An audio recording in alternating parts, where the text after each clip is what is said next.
How much hard to differentiate in between male and female cockatiel? Still thinking?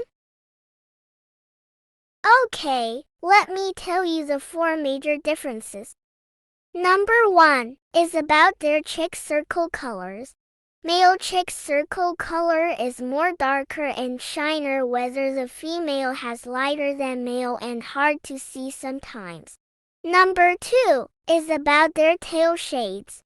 The tail of male will always clear without any dots and lines, whereas the female tail will have some dots and dark lines.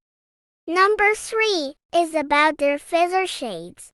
The male feathers will also clear without any dots as per the tail, whether the female feathers will have some kind of dots as per the tail. This is a more effective way to differentiate.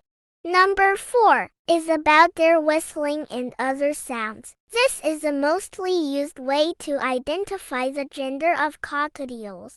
The male cockatiel can whistle or sounds in many ways. They can repeat any of your sounds or a song. Yes, they are good singers and adorable for humans. Whether a female cockatiel can't sing or can't sound multiple voices if they are not trained from their childhood. The female cockatiels are decent, whether the males will jump one place to other and will sing as well. Thanks for watching. Please share and subscribe if the information works for you.